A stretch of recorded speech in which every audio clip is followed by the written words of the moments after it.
Hello, my podcast people, and thank you for joining me for yet another episode of my favorite podcast. If you're listening or watching on the day that it drops, it is Monday, November 25th. Welcome to the end of the month. If you're watching, you also see that I got, in this corner, my guy Rupee. I put that little cover on the chair because Moose be jumping on it and scratching that chair, and it's expensive. And Rupert just likes it. So Rupert's here today. He's probably going to sleep through the whole episode. And also look at that fun drawing. Not a drawing at all. That piece of art that I have on the wall. It's a woodworking piece with epoxy poured into it. It's just amazing. So yeah, finally put that up and life is good. But today, let's hop right on in. I want to talk about my post-election reflections. But first, so I said let's hop on in, but first, a few life updates because it ties in. I have honestly no idea what I shared last in terms of life updates because I recorded those what feels like 11 billion years ago, literally before the election. So I'm just going to give you what I think I maybe haven't said and just a general update. And then we'll get into my many thoughts about how I'm feeling, what I'm doing post-election. So life update-wise, it is cold as fuck in the morning here. For volleyball. It's objectively cold. It is 42 degrees, folks. If you've ever walked in sand when it's 42 degrees, it's cold. The air, honestly, isn't too bad. I can warm up, and it's tolerable. Like, I grew up on the East Coast. I played soccer in the winter. But the sand, because you don't have shoes on. So we have beach socks, but they don't make you warmer. I'm actually, looking into getting heated socks because just like when your feet are cold, you can't move well, and it really just is not good for volleyball. So that's what's going on with that. Still going to volleyball, but it is unpleasant. We have been winded out a lot, and I'm not mad about that because it's given me time to do other things, which I'm going to go into. Lex and I also went to Cabo for a long weekend with our friends Dan and Natalie. I spoke about that we were going there. I met them back when I was doing Paragon, and they're just awesome, like an awesome couple, and we travel with them. And this is our annual trip, and we used to go to Vegas, but Vegas is cold in November. So we said, let's go to Cabo instead. So it was amazing. We went to LeBlanc Resort. I believe it's in Los Cabos. We will definitely be going back. It's like to the point where at the end of the stay, your first stay there, they like meet you. They're always trying to sell something, but like at the end they meet you and they're like, hey, if you pay $300 now, you can get like 50% off if you come back. And I was like, actually, yes, we're going to take this little thing you're selling. We actually bought two of them because Dan and Natalie had already left.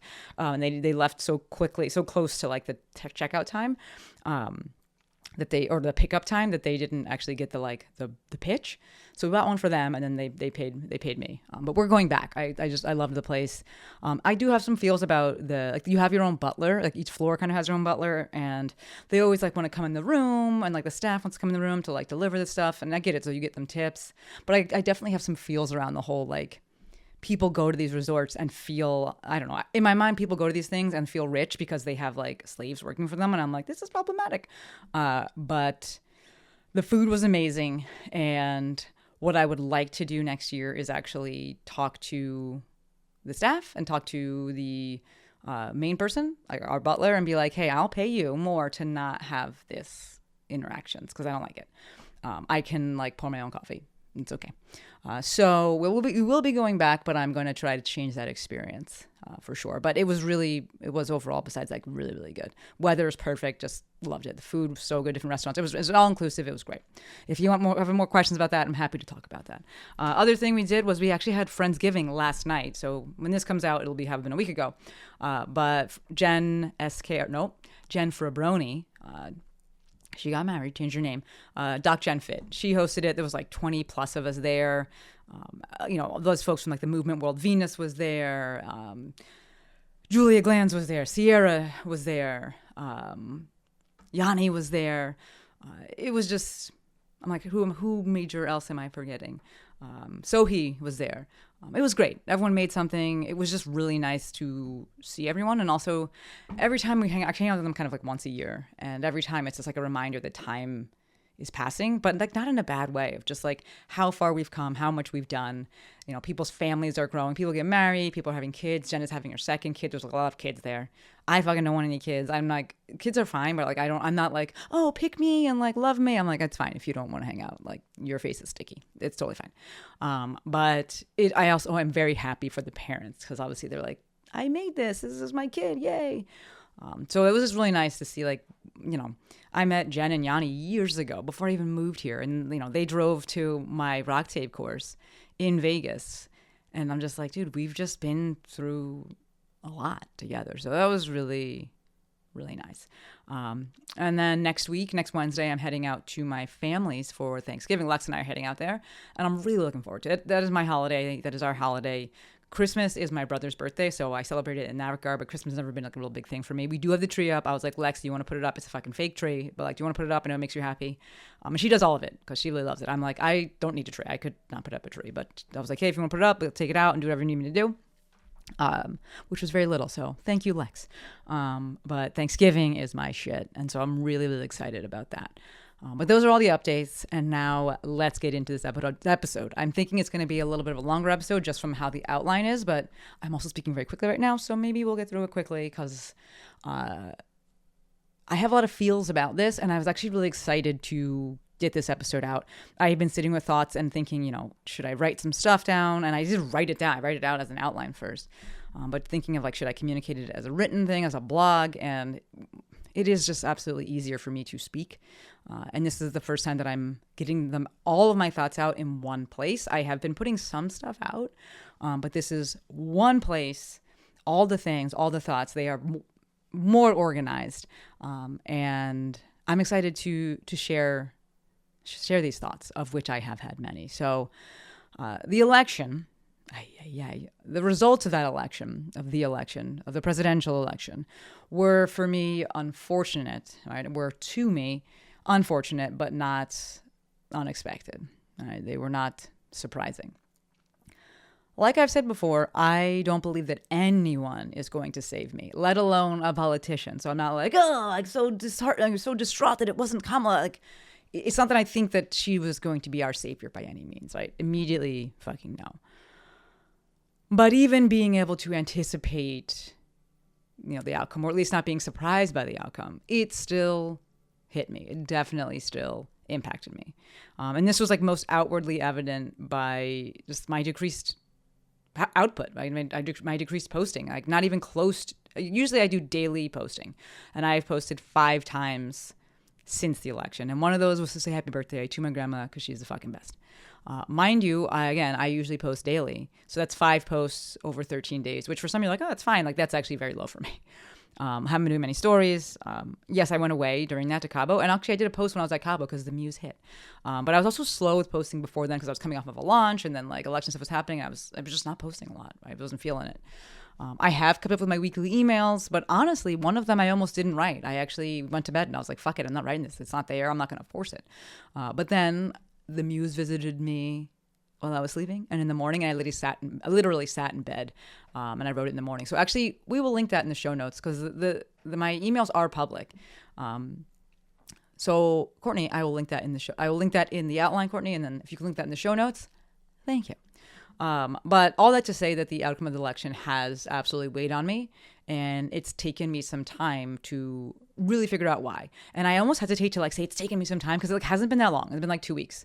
But I obviously live in a culture that's so fast paced, and it's like, how dare it take you more than 5 seconds? But like, and I am part of that. Like I move at a very fast pace. New York City was not a problem for me, but it has taken me some time, and to really figure out why it's weighed on me. So before I get into my why, I'm going to throw out a question for those of you who might still be sifting through your feelings and looking for action items. If you're not looking for action items, you're not sifting, whatever, it's not for you.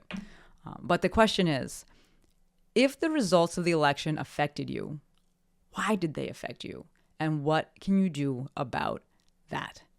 That is a question that has been central to me, and that's what's really allowed me to put words to things and identify things. So for me, my initial feelings were disappointment, frustration, definitely some anger in there. And then I found myself sliding into apathy. And I was just like, fuck this shit. Fuck this shit. Why am I going to try to help people who don't want to fucking help themselves? Why? Right? And I understand all the potentially problematic aspects of that statement. Right? I'm just saying and telling you how I felt. I didn't force any content during that time. I didn't force any reflection. I literally just went through the days. Cabo, honestly, was somewhat of an unfortunate timing. Like, we planned the trip way before. And I definitely think that I will be able to enjoy it even more next year. Because I sat at Cabo and I was like, I'm here and enjoying it. But I'm also very much like in my head, in my thoughts, just like thinking of a lot of things. I'm having some discussions and things like that. So next year, I already know. Like, this year was great. I know next year will be even better. But during that time period, every time that the muse visited me, every time she came to me, I made content, be it an email or a post or just writing it in my notes. I didn't force anything, but I did allow myself that outlet so that I could look to reflect on things in a different way and organize things, right? Because sometimes we try to edit things in our head and we're like, it's so jumbled. And it's like, yeah, you got to fucking get it out first, right? Of note, something that was super important to me during that time was to continue with physical activity. Like, we still worked out, and we always do this anyway. We work out as I call it as a family. So me, Lex, Dan, and Natalie. We worked out at the resort. But when I wasn't there, I was still 100% working out. Actually, I want to go back for a second and speak to the getting it out. And what, you find yourself leaning into. Because J-Pop did a thread today. Dr. Jennifer Hutton did a thread today. And it was about, and we'll link that. It was about getting addicted to peace, but also the potential to get addicted to chaos. And that's real, right? So before the election, hope was definitely the addiction. Like, threads was like full of hope. And I was like, I'm just scrolling all the time. I'm loving this. And then I'm finding myself post-election scrolling to feed my anger, scrolling to feed that, like, yeah, you are justified to feel like this. And I'm like, I didn't judge myself, and I don't judge myself for that. I just trusted that I would move through it, and being aware of that. And so this is the better segue into the continuing with physical activity, because that is when I have these, Jill calls them anchor items, but these things that bring me back to me and put me really in my power, and really allow for just mental clarity from a physiological perspective. That is why I can trust that I will move through these things. If I need to ask for help, I can ask for help. But physical activity, super important for me to continue and maintain that. I know that I'm extremely, extremely fortunate to live in a place where I can go outside and I can, go for walks, and I can go play volleyball in the freezing cold sand. But I can touch grass. I can look at palm trees, right? I have a backyard. I have an incredible ass home gym. And I actually wrote myself a 3-day-a-week programming split, because I was like, all right, I'm going to dive into this, because we're not doing as much volleyball. It's been getting winded out. And also it's cold. And if I'm not playing, then that means my knees aren't hurting as much, which means I can actually go a little bit harder with the workouts. So I lean into that. I've been on my under desk treadmill. Like, I've been going for much more walks as well. And really leaning into that, because I really do feel that apathy and depression, man, they can get you. Right? They are fucking sneaky, and they good. All right? That I think about that purple cat. If you folks have watched Big Mouth, there's that purple cat character, and it's like a big cozy cat. And when Jesse starts getting depressed, it just is like, let's curl up. Like, don't go outside. Don't do anything. I'm like, that shit will get you. I hate that it's a cat, because cat gets such a bad rap, right? Cats get such a bad rap. But either way, I'm just relaying what the cartoon is. So I have been making sure to lean into movement and continue with movement. And I can trust that I will move through things because of that movement as an anchor item. So I've been leaning into that as well. But last week, I had a great dinner with the Mafia. And Anna Hartman was supposed to be our guest. She was actually going to talk to us about ads. But she got viral conjunctivitis. I feel so bad for her. So I called an audible, and I ran the dinner myself, and we talked about post-election feels. And fuck, that was needed. Right? In terms of the processing and moving through things, like, being in community is needed. Right? It was a space for silence. It was a space for unjudged emotion, expression. It was a space to just speak. It was a space to get things out of our heads. It was a space to express frustration. It was a space to find connection. It was a space to share experiences and the nuances and the intersectionality of things, right? It was just really fucking good. And if you're on that call, thank you.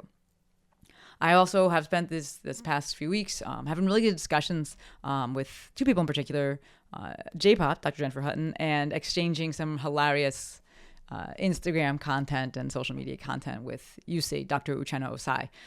And all of these things have been really, really important and really helpful for just moving, I don't even say moving through, just processing and feeling, and not just pushing things away, not sitting with apathy, right? Just being a whole ass human and experiencing things. So with all of that, where I have come to is, or what I have come to, I don't know, is two main things. First thing is that the double lift in life is not fair, right? But life is not fair. And so we lift because that is how we're going to create the world that we want. And I will explain what I mean by the double lift. Second thing that I've come to is that the reason that the election affected me so much was because it represented another shooting down, and I chose that word intentionally, another shooting down of the idea, and not because Trump and the fucking that shit and the attempted whatever, but just because America loves fucking guns. But another shooting down of the idea that anyone can grow up to be anything they want. More specifically, that black girls can grow up to be anything they want, right? That does not seem to be the case as per the election results with this fucking racist ass, misogynistic ass nation. Doesn't feel like that. All right. So negativity bias, speaking of negative, right? Negativity bias is real, and it's also helpful, right? It's how we humans are wired. Brains are wired to seek out, to search out, to remember danger. And so for the past, 2 weeks, that's pretty much all I've seen is the danger, right? The bad things. And real talk, this same danger existed prior to the election, albeit perhaps not as loud and not as emboldened, but it was there as potential, right? So the nerds out there, we have a lot of science folks in this audience, right? The potential energy has been converted into kinetic energy. But in the before times, I was also able to see light and hope and safety in the folks who were, what I believe, on my side. And as much as I love to champion social media, it can also skew perception, right? Because the same people on social media before, right? The same people are on social media before and after the election, but the content I was seeing was different. And perhaps, yes, it was that these same people were saying different things, but also a lot of what I see on threads, and when I say social media, I'm really talking about threads. A lot of what I'm seeing there is not people I follow because I'm just in like the For You thing. I prefer it to the following tab. But it could be the same people saying different things, or, it's probably more probable that it was the content that I was being shown, right? The anger, the upset, the hatred, the on both sides, the justified anger, but being shown that because if it bleeds, it leads. But then it also fades into what I'm feeling and speaking to that addiction that J-Pop was talking about earlier, right? So it has taken me a few weeks to get back to starting to be able to see both, right? Today is definitely one of those days I'm like, I'm starting to see both, meaning I am starting to actually be able to look for both and not just crave seeing the negativity and, not just seeing the hatred and then seeking it out and seeking out the danger, right? When I say seeking out danger, seeking out those who I believe are dangerous to me. Right, and only seeing that and being like, yes, this confirms why I feel this way. This confirms my fuck you feelings. Because look at this person that exists and is saying these things. Like, they fucking existed before. Right? They existed before. And now I'm getting back to a place where I can really see my why for things, which is hope. Right? And to play devil's advocate for a fucking second, I think that most people that listen to this podcast, we are on the same page, but it's always good to play devil's advocate to yourself, although I don't think the devil really needs an advocate, but from a, what is it called? A working on your argument perspective, it's a good practice to look to present both sides of things. So for any folks that may be thinking that there are people on the other side, right, the opposition to me, my beliefs, that are also voting for their own hope, I am talking, and when I'm saying that I am able to see my why, which is hope, right? The counter would be like, but they're seeing their hope. I'm talking about hope that doesn't directly look to hurt someone else. Hope that doesn't come from hurting someone else, right? Yes, morality is subjective, but what I'm talking about and what I'm an advocate for is the kind of hope that doesn't directly look to hurt somebody else, and hope that doesn't come from directly hurting someone else. To that end, that in mind, I do believe that leadership matters. Right? Leadership establishes culture. I've been a leader my whole fucking life, and just looking at this and looking to understand this and learn about this, and I do believe, and being preached to about this, and I do believe that leadership establishes culture. So While some folks may very well have been voting based on their hope surrounding economic policies, I can never and will never place that before my hope for human rights. You can have the best economic policy ever, and if you embolden hatred, if you're a symbol of racism, sexism, homophobia, transphobia, I will never get behind that, ever. I also don't really believe that the two can coexist. I don't think that you can have the best economic policy ever and then also be a symbol for those things, right? Because policy governs people. And if you don't give a shit about people, well, then your policies will likely reflect that. So, and then how can they be good? But what are the action items from these feelings that I've been having? And what are the action items from identifying and organizing these thoughts? I refer back to that question. Right? If the results of the election affected you, why did they affect you? And what can you do about that? So back to my two main takeaways, which was one, the double lift is not fair, but life is not fair. And so we lift in order to create the world that we want. Second takeaway, the reason that the election affected me so much was because it represented another shooting down of the idea that anyone can grow up to be anything they want, right? Most specifically, little black girls can grow up to be anything they want. And I'm like, really? Can we? So speaking to the double lift, right? To me, I believe that what I call the double lift is something that is experienced by those who are marginalized and oppressed, and they desire change. Right. I am still looking for more language around this, and I'm still digging through this, but I will refer you to Blair Imani's post. It was called A Pep Talk. We will link that in the show notes. Thank you, Courtney and JoJo. But in this, she discusses relative privilege, marginalized identities, and white supremacy, and has far better language around this and cohesive language around this than I do. But this marginalized person, this oppressed person, and they are faced with a desire for change, they have two tasks. They have a double lift when they are interacting with the majority, the oppressor, those in power, aka the people, those who seem to actually control the ability for things to change. Right? Their double lift is that I have to express my feelings and say it in a way that will actually be received by the oppressor, by the non-marginalized group. It's expressing my feelings and being thoughtful and calculated and aware of the other person's feelings. All right, I mean, you talk about intersectionality here and the fact that anyone that's in a marginalized group can understand this. All right. Yes, I am black, I am gay, I am female, I'm Puerto Rican. There's a lot going on there. But we can see, if you're a woman, I know I got a lot of women who listen to this podcast, you understand being in this marginalized group and trying to change something, trying to speak to a man, and the fact that you have to say it, you want to express your feelings, I feel this way, but then you got to fucking say it in a way that he's going to be actually listen, right? Where you're not just going to be like, well, you're a bitch, and you were hysterical, and you're too emotional. Right? It's fucking crazy. It's a double lift. It sucks. Right? It's feeling rage and still respecting the other person's humanity.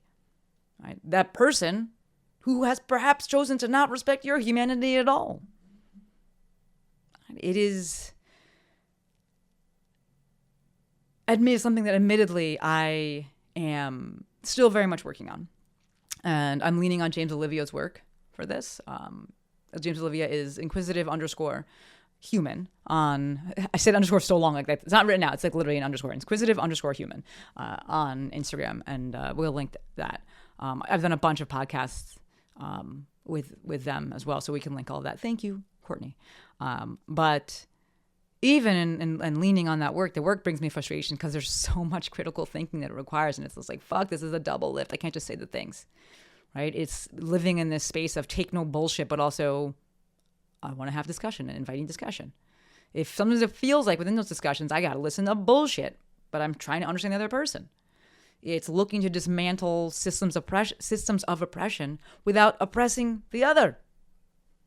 Right? It's regarding difference without wanting to censor it. It's just like, I got to hold both these things and do both these things. Fuck, it's a double lift. Fuck. I will say that when it comes to the expression side of this, I think the action item is to say the things, right? If you are feeling called to say and create and post the things. I did a post about this the other day, and for those of you in my audience, you know, the movement folks, we use the analogy of a child learning how to walk, right? Finding your voice, finding your words is very similar to finding your footing, right? You're going to trip, you're going to stumble, you're going to make some mistakes, but you're also going to grow and you're going to learn. You're going to create those opportunities for growth. You're going to create those opportunities for learning. Opportunities on social media are like this, or wherever you're creating content, whatever discussions you're having, whatever way that you are expressing. I obviously automatically go to thinking about social media, but for those of you that are thinking about using social media as that expression outlet, it's an opportunity where perhaps the end result is that someone challenges you on something or says something, and then you have the opportunity to be like, yeah, you know, I could have perhaps been more nuanced, or there was more room for nuance, but there actually wasn't more space for it. Like it is a single post, and I can do more with this, right? And creating those opportunities and having this and leaning into that. Right. So to me, the overall action item here regarding the double lift is recognition and acceptance of it, not to be confused with resignation, which then creates, you know, perhaps some more ease in resting, taking the rest, because realizing it's a double lift, and asking for help and realizing you got to fucking do a double lift, and managing expectations. Right, and being like, yeah, this is going to be a double. If this is going to be a lot of work, but like this is the world that I want to create, and like this is, I hate to say it, but like this is my cross to bear. Right, and also speaking about it because it's how you can attract others who want to help. So the second thing, you know, this thing that I have come to realize, believe, have sifted through, I don't know, has come to fruition. My revelation here is that idea of that the results of the election affected me so much because it felt like a metaphorical shooting down of the idea that anyone can grow up to be anything they want. Right? I am not trying to be president. Me?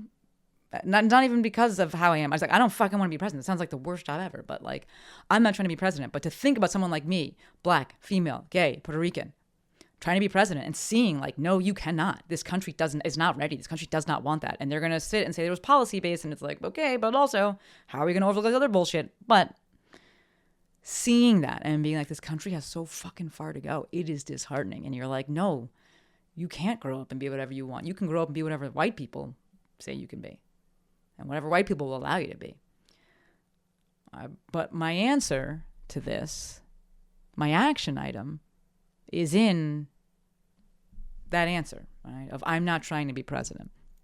And the reason that the answer is in that is because if I look at this feeling as to how can I change the culture of this country so that one day a black woman can become president, that feels like a fucking huge undertaking. And I'm like, I can't fucking do that. Like, fuck this. I'm apathy. It's dissociation.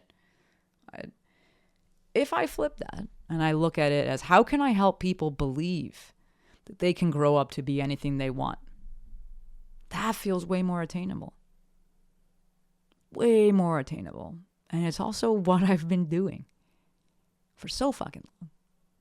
I'm trying to run my business, right? I want to live my life and do so in a way that inspires others to create and actually live their best lives. And I can do that. And those actions can help create a country where black girls can grow up to become anything that they want. So all of that is why the results of the election affected me. And therein lies my action item. It is absolutely, in terms of an action item, continuing to focus on the community, the country, the world that I want to live in, and finding hope in that and continuing to show up for that. Right? There are definitely some changes that I will be implementing moving forward, and just some things that, just as in terms of creating content and just what I'm saying and how I'm saying things and who my message is for and who it's not for, and just things around that. And I continue to have talks with J-Pop and Laura Jean and UC. Thank you to you three, big time. And I'm shifting some things around, but I have my action items, my initial action items. And those, friends, are all of that past, 30 minutes? Those are my post-election reflections. I'm going to leave you with one last thought, and then we'll wrap it up. And that thought is a quote from J-Pop She put this up last week on Threads. And she said, keeping your heart from growing cold is an everyday kind of work. Whew. That's the whole last word. All right, that's all that I got from you. Wow, that's all that I got for you. My brain is going ahead. Because I was going to also say after that, I'd love to hear from you if you want to chat, if you want to throw things out there. You got my number, 310-737-2345. Do not email me because I'll never get back. You can hit me up on Instagram as well at The Movement Maestro. And that is all I got. As always, endlessly appreciative for every single one of you. Until next time, friends, Maestro